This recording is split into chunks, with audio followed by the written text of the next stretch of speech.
Mundanos, es un gusto estar con ustedes una vez más en esta cápsula semanal, pues el día de hoy hablaremos de un tema bastante interesante, y se trata de la geografía de los animales. Platicaremos un poco de sus orígenes, así como de las vertientes cognitivas que se estudian en la actualidad. Además, contaremos con la participación del doctor Álvaro López López, investigador del Instituto de Geografía de la UNAM. Para comenzar, podemos decir que la geografía de los animales es una subrama de la geografía humana, que se encarga de estudiar las relaciones entre los animales y los seres humanos, además de su interacción con el espacio, el lugar, la ubicación, la distribución, el medio ambiente y el paisaje. Es así como se explica el dónde, por qué, cuándo y cómo es que los animales no humanos se cruzan con las sociedades humanas. Bajo este sentido, el autor Urbanic menciona el origen de tres olas en la investigación acerca de la geografía de los animales. La primera ola se asocia con la zoogeografía, que analiza los entornos de los animales salvajes. Esta se sostiene por un paradigma humanista y posee un enfoque antropocentrista, a lo que se refiere que los animales no humanos están considerados como inferiores ante los seres humanos, y se puede disponer de ellos como si fuesen un recurso de su propiedad. Esta ola surgió en el siglo XIX, donde los estudios se centraban principalmente en la evolución y la distribución de las especies animales en los ecosistemas. La segunda ola está asociada con la geografía cultural, pues vincula los espacios o paisajes culturales con los animales domésticos. Esta ola surge en el siglo XX y también posee un paradigma humanista y un enfoque antropocentrista, y se caracteriza principalmente por el valor económico, ecológico y funcional que se le da a los animales por parte del ser humano. La tercera ola surge a finales del siglo XX, y esta se caracteriza por tener un paradigma posthumanista, además de que es un poco más amigable con las relaciones entre el ser humano y los animales no humanos. Existen dos características que definen la nueva geografía de los animales. La primera es que amplía el espectro de relaciones humano-animales. La segunda plantea a los animales no humanos como sujetos que conducen su propia vida. Al mismo tiempo, derivado de las tendencias de los estudios críticos, surge la denominada geografía crítica de los animales. Esta geografía crítica de los animales se sustenta en el campo interdisciplinario de los estudios críticos de los animales. Y su principal objetivo, además de la investigación académica y la reflexión ética entre las relaciones de animales no humanos y animales humanos, es el fortalecimiento político y el activismo. Ahora, para saber un poco más, vayamos con el doctor Álvaro López López, investigador del Instituto de Geografía de la UNAM del Departamento de Geografía Económica, quien nos platicará un poco más a detalle sobre esta subrama de la geografía.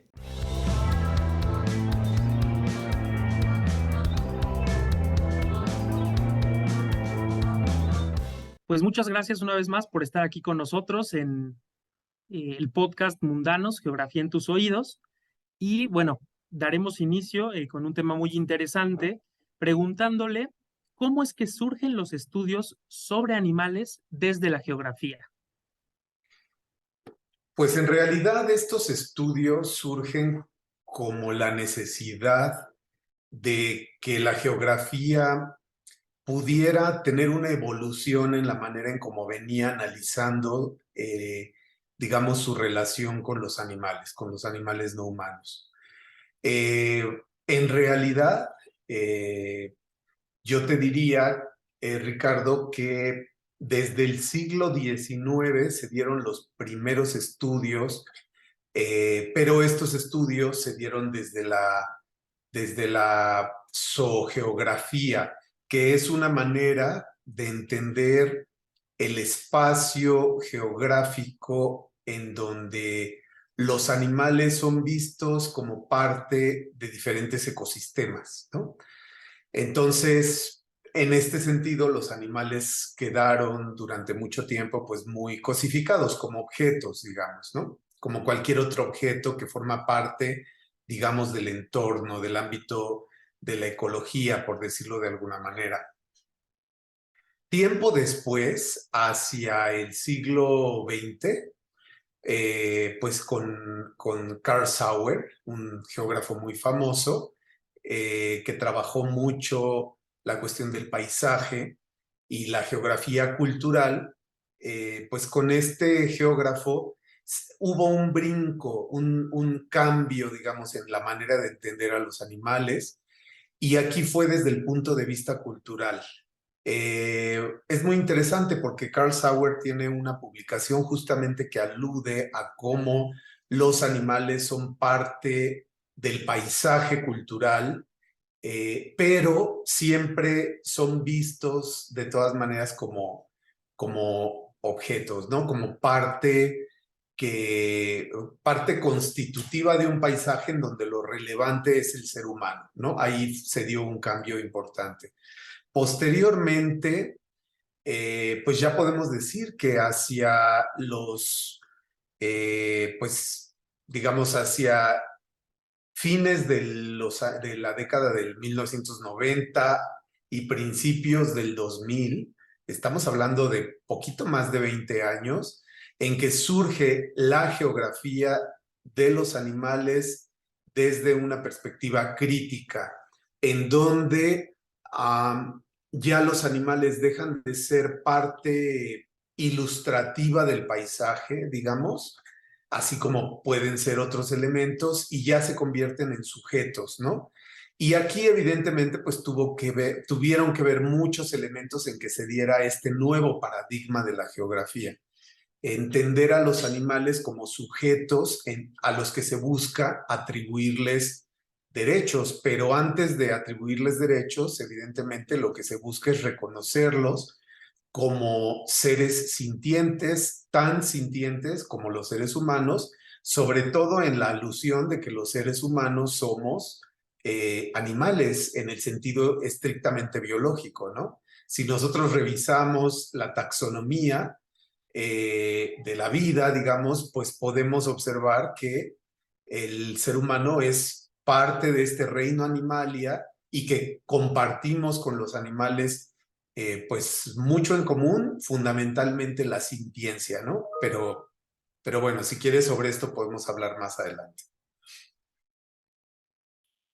Pues muy interesante ver que el estudio de los animales desde la geografía, pues tiene un largo camino y sobre todo distintas etapas, ¿no? Eh, Claro. ¿Cómo se asocia, en este caso, la bioética a la geografía de los animales? Evidentemente, pues tiene el surgimiento de la geografía de los animales en donde los demás animales no humanos junto con el ser humano conformamos, digamos, sujetos que tienen una consideración ética y moral. Pues evidentemente, pues esto significa muchos, o tiene muchos puntos, digamos, de reflexión y de análisis, pero el punto más importante es, como tú señalas, el punto de partida de la bioética. La bioética es la ética es decir, es esta consideración de lo bueno y lo malo. Digamos, la ética es pues este ámbito de la filosofía que busca entender en dónde radica lo bueno y lo malo, pero desde una manera reflexionada, ¿no? Razonada, con mayor profundidad. Entonces, una bioética es una reflexión de qué es lo bueno y lo malo, digamos, dentro de la ética de la vida en general. La ética de la vida, a su vez, tiene muchas derivaciones, pero digamos, por decirte ética de la vida, pues puede ser la zoética, que es el entendimiento de los animales, pero pueden ser otras formas de bioética, como la discusión de, no sé, del aborto, ¿no? Por ejemplo, o de otras cuestiones que tienen que ver con la vida, pero aquí cuando tenemos que ver con la vida de los animales, entramos en el campo de la zoética. Entonces aquí yo te diría que la zoética es una ética cuyo interés está en otorgarle un valor primordial a los seres con los que compartimos no nada más vida, o sea, porque la vida la podemos compartir con las plantas, con los virus, con las bacterias, con muchos seres, pero muy particularmente con los animales, el ser humano lo que comparte con otros animales es su sintiencia, no su sensibilidad. Las plantas son sensibles a ciertos estímulos, por ejemplo, pero con los animales lo que compartimos es la sintiencia, es decir, la capacidad de ser conscientes frente al hecho de qué nos hace sentir dolor o qué nos hace sentir placer.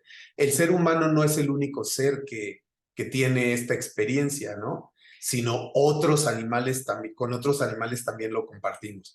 Tradicionalmente el único valor ético reconocido por la sociedad, pues somos los seres humanos. Lo que busca una tercera ola, por decirlo de alguna manera, de la geografía de los animales, es que esa sintiencia que se le atribuye al ser humano se haga extensiva, digamos, más allá del ser humano, se haga extensiva hacia todos aquellos seres que también tienen estas características de sintiencia. Insisto, capacidad, autoconciencia de reconocer lo que les provoca dolor y placer. Y entonces, derivado de esto, pues es que la zoética, que es una rama, por decirlo así, de la bioética, toma un papel fundamental para que emerja la geografía de los animales, ¿no? Más allá de la geografía del paisaje o la zoogeografía, cuyos intereses era, como ya lo señalé, colocar a los animales como un elemento constitutivo del paisaje o de las regiones naturales, pero en donde el ser humano siempre ocupaba una posición superior. En una geografía de los animales se colocan en un nivel de equilibrio, de igualdad con los seres humanos, ¿no? Ahí radica la diferencia fundamental y evidentemente la zoética pues tiene su papel en este sentido. Interesante también saber que no eh, todo tiene un trasfondo incluso filosófico, ¿no? En este caso de la parte de la bioética, la zoética y ya aterrizada en este caso a la geografía de los animales. Por tanto, nos gustaría saber qué implicaría que la geografía adoptara al poshumanismo como eje para el entendimiento del espacio.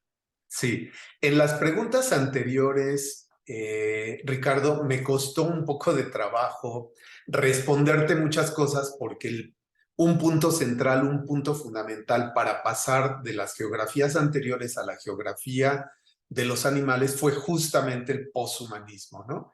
Entonces, pero yo creo que ahora con el poshumanismo va a quedar más claro todo lo que hemos comentado. El poshumanismo es un paradigma filosófico que tiene varias formas de entenderse. El poshumanismo puede ser entendido como como la comprensión de los nuevos procesos que están ocurriendo en el ser humano, por ejemplo, a partir de la introducción de las tecnologías digitales y todos los impactos que ello puede tener en el ser humano. Ese puede ser una forma de poshumanismo, ¿no? De hecho, esa forma de poshumanismo se le llama transhumanismo, aunque hay muchas discusiones y si es parte de o no, pero bueno, estaríamos hablando de esa parte.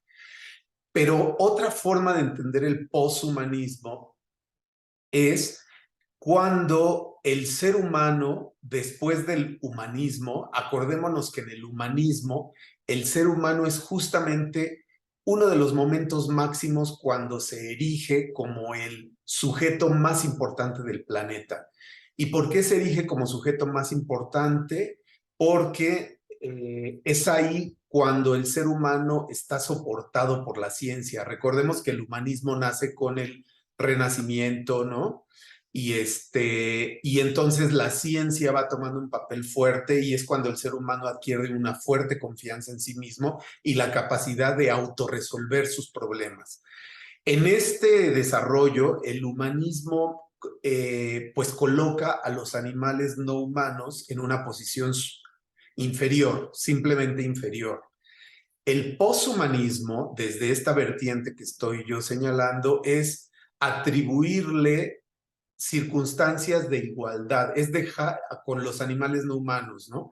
Es dejar de tener ese posicionamiento como ser humano, como un ser superior, y el poshumanismo se refuerza fuertemente en el 2012 con la conferencia de Cambridge sobre la conciencia. En esta conferencia acuden muchos científicos y científicas, muchos neurocientíficos y científicos de otras áreas como Stephen Hopkins, y entonces firman pues digamos, una declaratoria que consiste al final, desde la ciencia, afirmar no nada más el ser humano es sintiente, sino también otros animales. Y al hacer esta afirmación, entonces viene toda una revolución, y es ahí donde se dice, no nada más tenemos la discusión filosófica para atribuirles valor a otros animales, sino ahora tenemos la comprobación científica de que esos animales sienten tanto como nosotros. Son conscientes de qué les hace feliz y qué les hace sufrir.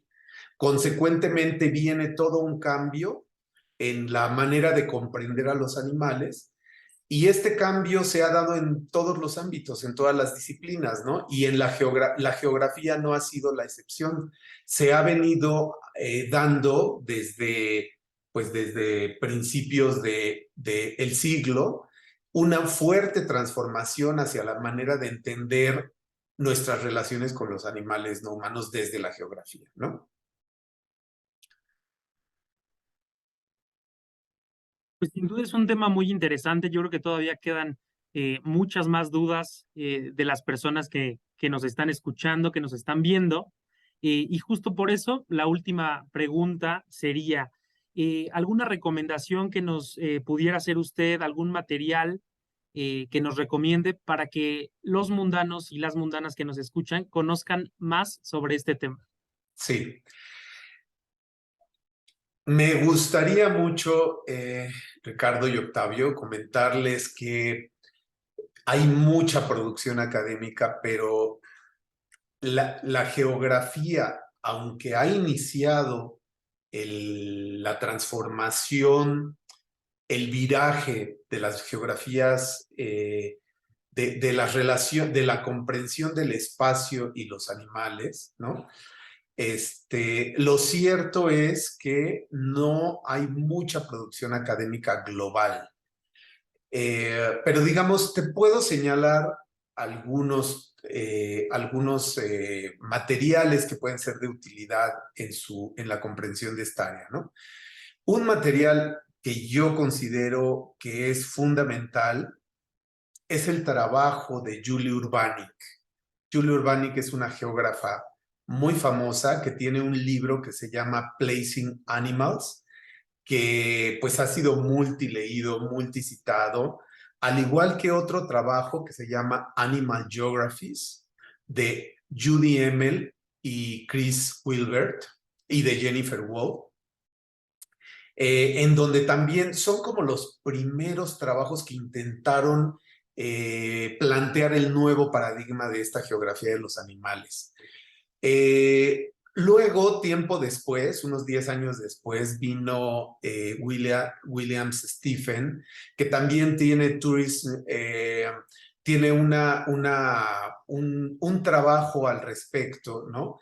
Pero sobre todo me gustaría también aludir, por ejemplo, a Henry Buller, que tiene un trabajo que se llama Animal Geographies, también muy interesante, y a Chris Maida, ¿no? Que tiene un trabajo que se llama de la zoogeografía, está en inglés, pero lo comento en español, de la zoogeografía a la geografía de los animales, ¿no? En donde se hace una reflexión sobre la comodificación o mercantilización o cosificación de los animales desde la reflexión espacial. Y no quisiera dejar de comentar estos trabajos sin aludir a un texto que escribimos el doctor Jafet Quintero del Instituto de Investigaciones Sociales y yo, que se llama Geografía de los Animales, construcción filosófica de una subdisciplina científica a través de su historia. Justamente, digo, esta entrevista es muy corta, pero justamente en este artículo hacemos una reflexión de todo lo que se ha analizado históricamente desde el surgimiento de esta geografía, de esta zoogeografía, a la geografía cultural, a la geografía de los animales, ¿no? Y qué paradigmas filosóficos fueron incidiendo para que se dieran estos cambios. Digamos, de manera general puedo señalar esos estudios muy específicamente sobre geografía de los animales. Después vienen trabajos que geógrafas y geógrafos hemos hecho, pero ya en campos especializados, ¿no? Por ejemplo, yo he trabajado ya de manera relativamente recurrente con varias publicaciones. He integrado la geografía de los animales a la comprensión de la geografía del turismo. Pero digamos, no quiero aludir a trabajos muy concretos para solamente dejar estas obras generales y en tal caso en otra ocasión podríamos hablar de geografía de los animales y geografía del turismo, pero ahora concretándome a geografía de los animales, estos trabajos yo referiría. Pues muchísimas gracias, doctor. Sin duda, ya los mundanos tienen algunos textos, algunas recomendaciones que podrán leer para aprender un poco más acerca de este tema. Doctor Álvaro López, muchísimas gracias por y por compartirnos un poquito acerca de la geografía de los animales. No, pues con mucho gusto y gracias por la invitación.